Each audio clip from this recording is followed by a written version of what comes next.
Keď do Sniny priviezli 4 kamióny z Ukrajiny naložené drevom, iba málo kto veril, že bez použitia klincov z toho robotníci postavia chrám. A zdá sa, že sa to podarí. Stavajú ho rovnakou technikou ako v minulosti. Veriaci sa nemôžu dočkať, kedy ho dokončia, pretože roky majú len jeden pravoslavný chrám v meste.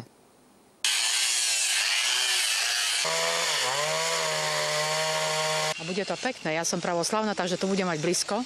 Aj moja mama, ktorá má 91 rokov. Keď si dožijú, pak bude hotový kostel, budú chodiť. Je v ňom veľmi dobrá akustika a to na chrámoch sa to veľmi hodí. Сказавши ми силу тепер за тебе,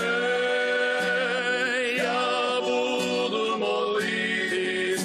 V Snine žije viac ako 2500 pravoslávnych veriacich. Jeden chrám je pre toľkých ľudí primálny, mnohí preto stoja počas liturgie vonku. Máme plný chrám a málo miesta, lebo máme chrám asi s kapacitou okolo 200 ľudí. Lenže postaviť cirkev v meste a najvyššie nájsť vhodný pozemok nebolo vôbec jednoduché. Otec Igor tvrdí, že k novému chrámu prišli iba Božím riadením. Bol vystavený na Ukrajine a bol vystavený pre Donbas, ale tam by pukla tedy akurát tá občianska vojna na Ukrajine a ten chrám nebrali, tak povedali, či by sme nemali záujem. My sme povedali, že áno, ale pokiaľ sme prišli, tak ten chrám už bol predaný. Duchovný dal preto urobiť rovnaký projekt a začalo sa stavať, avšak nie na Slovensku.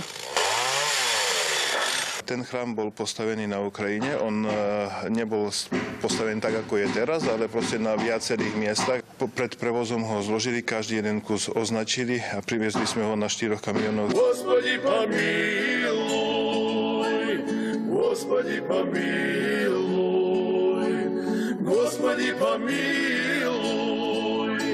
Oltár, tu bude ikonostas, no a tu už bude priestor pre ľudí, chrámová loď. А так було, отак всі були понумеровані.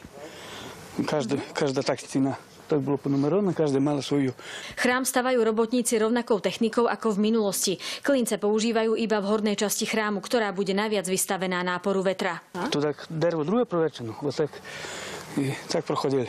Chrám bude mať kapacitu okolo 150 ľudí. Veľa mladých ľudí sa napríklad chcú sobášiť v drevených chrámoch. Aj keď bude dokončený až budúci rok, už teraz sa v ňom musia aj robotníci správať tak, ako sa na posvätnom mieste patrí. Tiež nechcem, aby tu, keď chlapi robia, aby sa tu fajčilo, alebo aby sa tu pilo, alebo niečo také.